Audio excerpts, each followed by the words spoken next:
And fire went out from the presence of the Lord and consumed the burnt offering and the fat parts on the altar. And all the people saw it, and they shouted for joy and fell face down on the ground.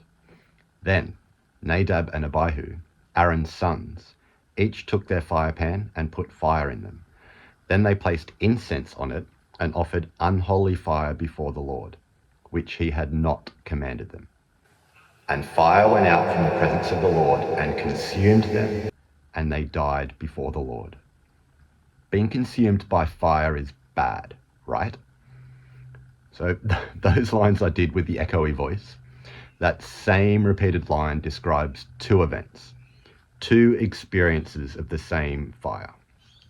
But compared to the burnt offering, Nadab and Abihu's experience of that fire is drastically different.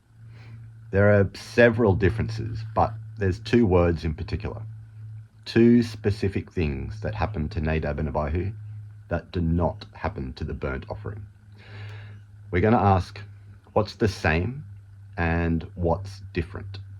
And what we'll see is that those differences reveal something especially profound, not just about the burnt offering, but about all sacrifices in the Bible. First, what's the same? Both the offerings and the brothers, Nadab and Abihu, are entering holy space. They're both drawing near or approaching God. Then they both experience the same fire. They are both consumed. But, okay, that's the setup. And if we're reading the two events as parallel, the revealing details will be in the differences. Here we go. Difference number 1. Unholy fire. The first thing is that Nadab and Abihu bring something unholy into God's presence. In the previous chapter, they'd just been consecrated. Blood had been applied to their ears, toes, and thumbs. They'd been made holy, so they could enter holy space. But then they had a brain malfunction or something, and they went and grabbed unholy fire and waltzed straight into holy space, into God's presence. So in contrast to an animal offering, which is blameless, even the sin offering, they're holy to the Lord, and they must be eaten in a holy place. So difference number 1, animal offerings remain holy and are eaten in holy space, whereas Nadab and Abihu carry something unholy into holy space. Difference number 2, death in holy space. Nadab and Abihu died before the Lord, and this is a problem. That's my son, if you can hear him, Mackie. This is a problem because death is one of those impure things that cannot exist in holy space. Death defiles holy space. We're told two things in this chapter that reinforces this. First, Aaron's relatives are told to come near, carry your relatives away from the sanctuary to outside the camp.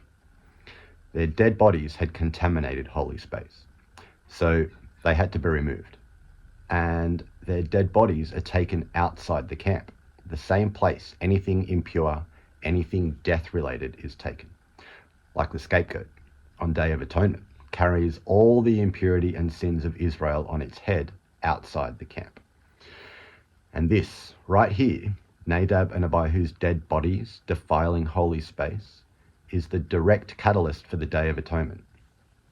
The instructions for Day of Atonement begin, "Now Yahweh spoke to Moses after the death of the two sons of Aaron, when they came near the presence of Yahweh and died." And Day of Atonement is God's way of dealing with and removing all the impurity and sin from holy space and taking it outside the camp. Second, verse 6 is where it gets real interesting. So Moses said to Aaron and his two remaining sons, "Do not uncover your heads, nor tear your clothes, lest you die, and lest wrath come upon all the congregation.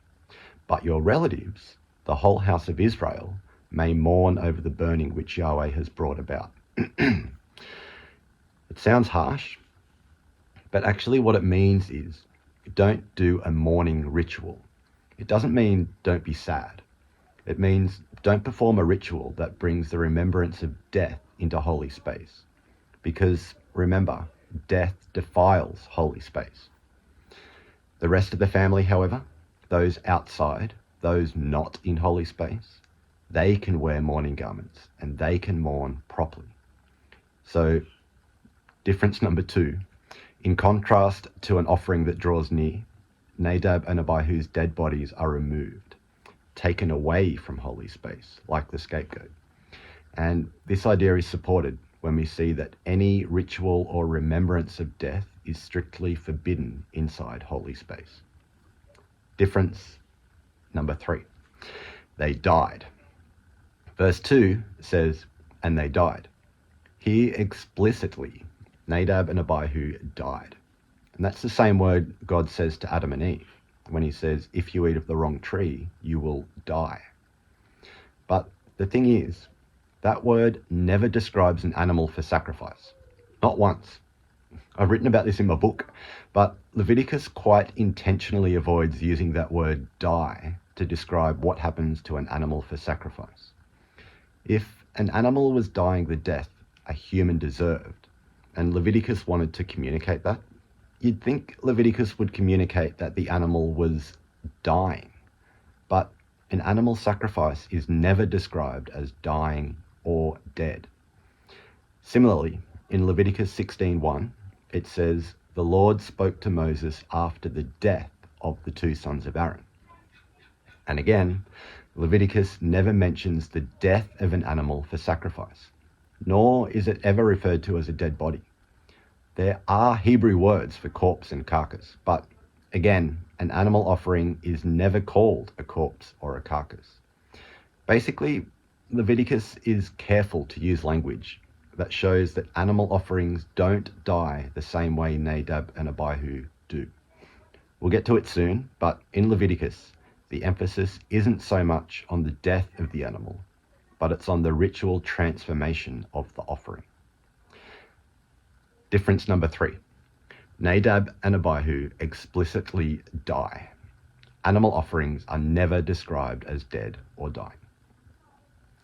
You might be yelling at me, could an animal's dead body be placed on God's holy altar? And you know what I'd say? No. And this is why. In Leviticus, a dead animal is never placed on the altar. Again, I know you're probably still yelling at me. If it's not a dead animal that's placed on the altar, then what is it? First, stop yelling.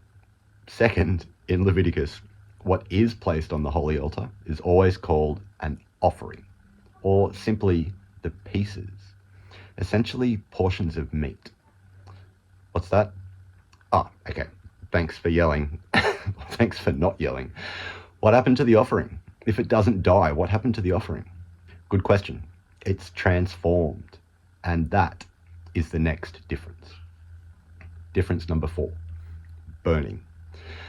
Moses says to Aaron, your relatives may mourn over the burning which Yahweh brought about. And that word burning is important because guess what?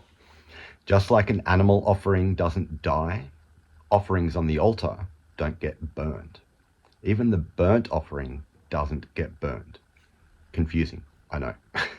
In English, we call it the burnt offering, but in Hebrew, it's more correctly a going up offering or an ascension offering, because what happens when something burns? It goes up. And this is super important, as we're about to see, because that's the direction the offering is going. It's going up. Nadab and Abihu's burning is different. That Hebrew word means destroyed by fire. It describes destruction, when things are ruined or destroyed. Like in Isaiah 64:11, our holy and beautiful house, where our fathers praised you, has been burned by fire, and all our precious things have become a ruin.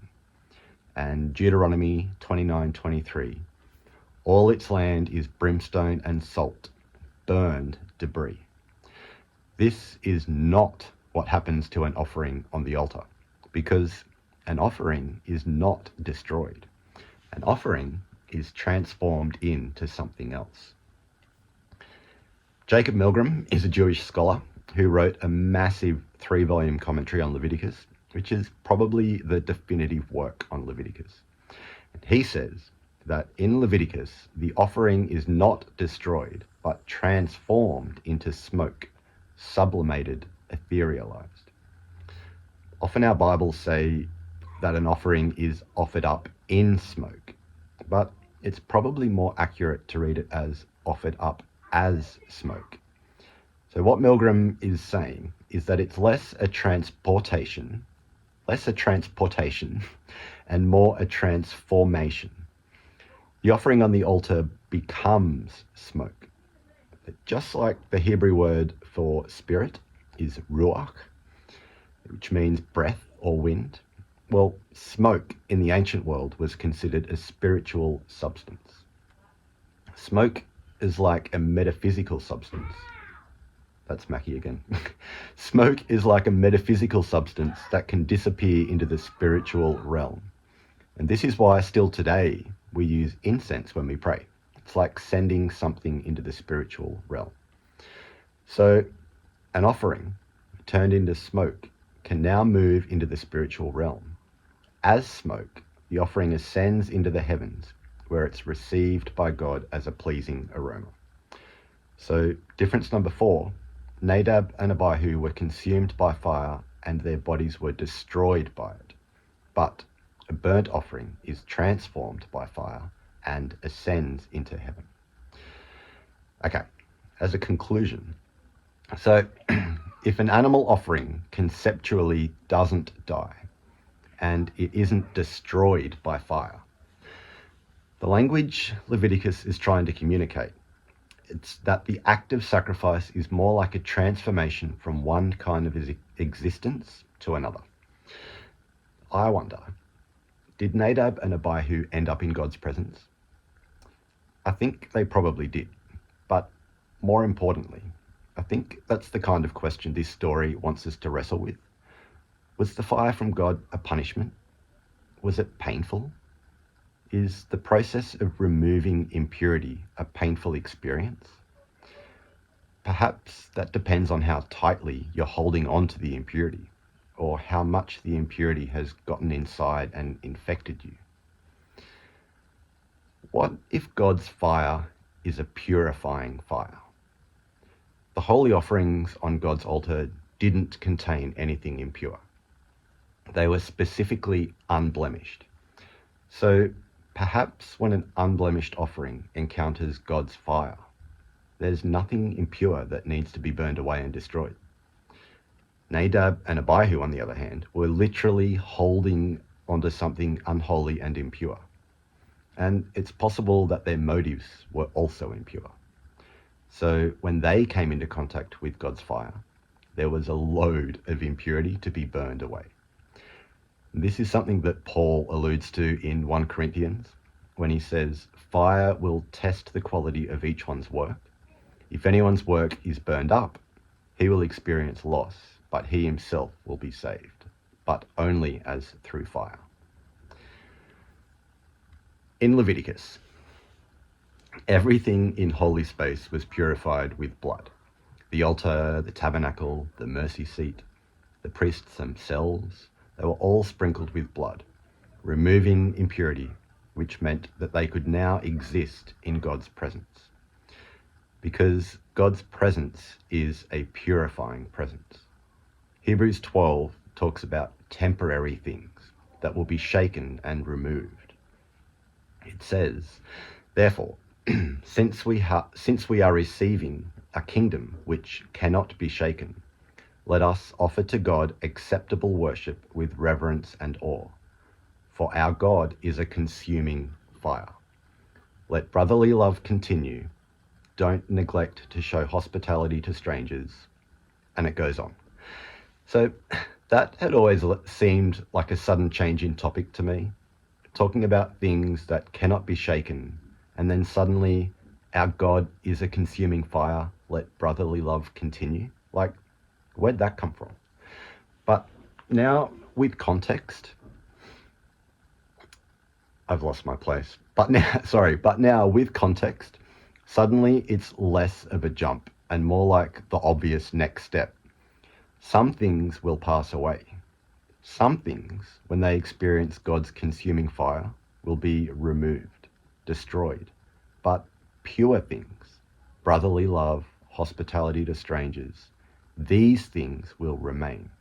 These are things that will remain into eternity. Okay. Can I get real for a second? I'm a dad. You can hear my son outside in the yard. I try my best to love my kids, but I'm far from perfect. I struggle. And sometimes I wonder, what have I done to damage my kids? Maybe because of me, my kids will have some kind of character flaw or some kind of trauma. But do you know what?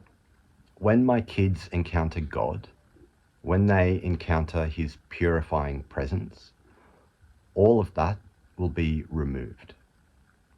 Any mistakes that I've made, any bad that I've sown into their lives, all of that impurity will be gone. And do you know what will remain? Love. The love that I gave them, the grace that I showed them, all the imperishable things, all the good that shaped their character, that will remain into eternity. And that is why I read Leviticus, not as a demand of what we must be like, but as a promise of what we will be like. Leviticus is showing us what it's like to exist in God's presence. You could see fire from God as merely a punishment, or you could see it as a promise of what it looks like to be in God's presence. One day, when we encounter God's presence, we will be ready. We will have been purified and cleansed. 1 Corinthians 6:11 says, "You were cleansed, you were made holy, you were made right with God."